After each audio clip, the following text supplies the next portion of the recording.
بعد حوالي 4 سنين من ولادة النبي صلى الله عليه وسلم كانت طفولته ماشية في هدوء في بادية بني سعد. المرحلة دي ما كانتش مجرد سنين لعب، كانت سنين إعداد. يعني ربنا كان بيحضر قلبه ويجهزه لاستقبال أعظم رسالة في التاريخ. لكن وسط الهدوء ده كان مستنيه حدث غير عادي، لحظة غريبة بتفوق الخيال، لحظة هتغير كل حاجة جواه. ولازم نبدأ الحكاية من الأول، من هنا في قلب البداية. واحنا دلوقتي في سنة 575 ميلادي تقريبا، لما كان عمره صلى الله عليه وسلم حوالي 4 سنين، وفي قلب البادية الهادية بعيد عن صخب مكة. كانت الرملة بتمتد لحد ما بصرك يقف، والرياح بتمشي بهدوء. هنا في أرض بني سعد كان طفل صغير بيجري ورا خياله، بيلعب وسط أولاد البادية، مش عارف إن قلبه هيتفتح بعد لحظات. يعني ربنا كان بيطهر قلبه من أي شر ويجهزه كمان للرسالة. في اليوم ده ما كانش مجرد يوم عادي في حياة طفل، اليوم ده كان بداية إعداد نبي، يوم قلبه اتغسل من شوائب الدنيا قبل ما يشيل أمانة السماء. والنهاردة هنسافر سوا للمشهد ده ونعيش لحظة من أعجب لحظات السيرة، لحظة شق الصدر. يعني حصل شيء غريب جدا، جبريل عليه السلام شاف حاجة في قلبه لازم تتنقى من أي شر.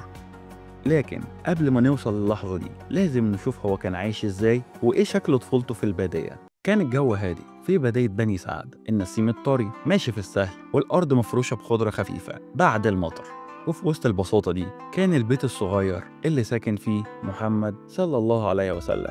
من يوم ما حليمة السعدية أخدته في حضنها والبركة بقت صاحبة البيت، اللبن بقى أكتر والغنم بترجع شبعانة والزرع كأن السما بتسقيه بنفسها. محمد صلى الله عليه وسلم كان بيكبر يوم بعد يوم، مش بس في جسمه لكن في روحه ونظراته اللي أكبر من عمره. حليمة كانت تقول لجوزها الولد ده مش عادي، ربنا كاتب له حاجة كبيرة. وجوزها بيرد بابتسامة، هو في حاجة في قلبه بتخليكي ترتاحي من غير ما يقول ولا كلمة.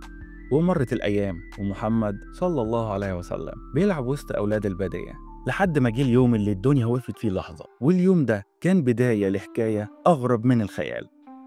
كان يوم عادي جدا، الشمس ساطعة، الهواء نقي، والأطفال بيلعبوا بعيد عن الخيمة، ومحمد صلى الله عليه وسلم بيجري وسطهم بيضحك وبيعيش خياله الطفولة. لكن فجأة وقف.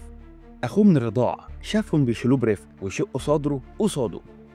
اتجمد لحظة وبعدين جري بأقصى ما عنده وهو بيصرخ، يا أمي يا أمي، أخويا القريشي جاله راجلين لابسين أبيض شقوا صدره.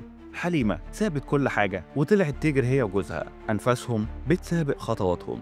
ولما وصلوا شافوه واقف مش بيبكي ومش بيصرخ، بس وشه أهدى من المعتاد وعينه فيها عمق غريب.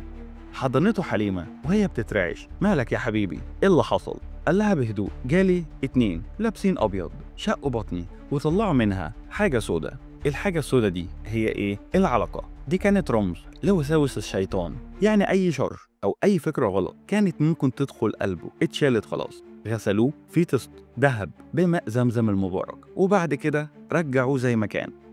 وفي الحديث الشريف اللي رواه أنس بن مالك في صحيح مسلم أن رسول الله صلى الله عليه وسلم أتاه جبريل وهو يلعب مع الغلمان، فأخذه فصرعه فشق عن قلبه فاستخرج منه علقة، فقال هذا حظ الشيطان منك، ثم غسله في طست من ذهب بماء زمزم، ثم لأمه ثم أعاده في مكانه.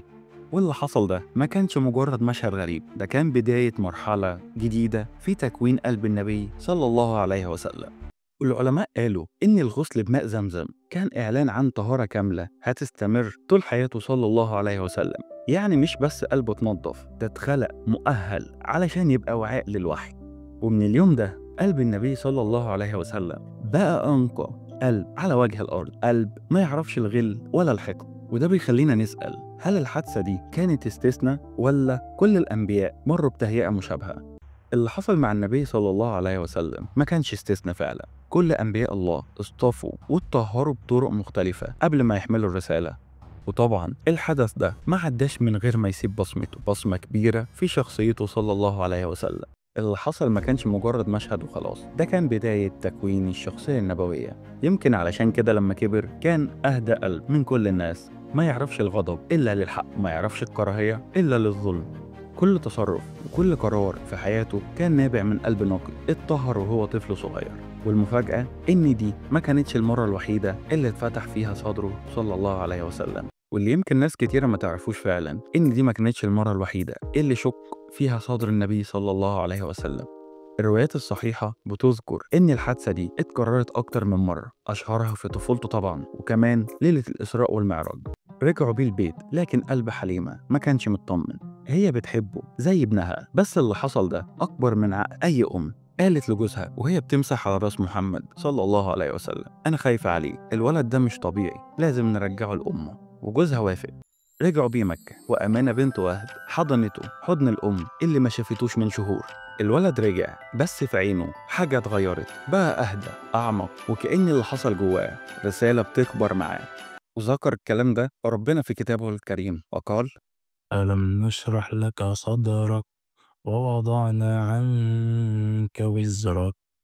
تفتكر ليه ربنا اختار يطهر قلب نبيه وهو لسه طفل؟ هل علشان الرسالة كانت تقيلة ولازم الاستعداد ليها يبدأ من بدري؟ ولا علشان يبقى قلبه نموذج للنقاء في عالم مليان ظلم؟ سؤال يخلينا نستنى طبعا اللي جاي. لكن دي ما كانتش آخر لحظة غريبة في طفولة النبي صلى الله عليه وسلم.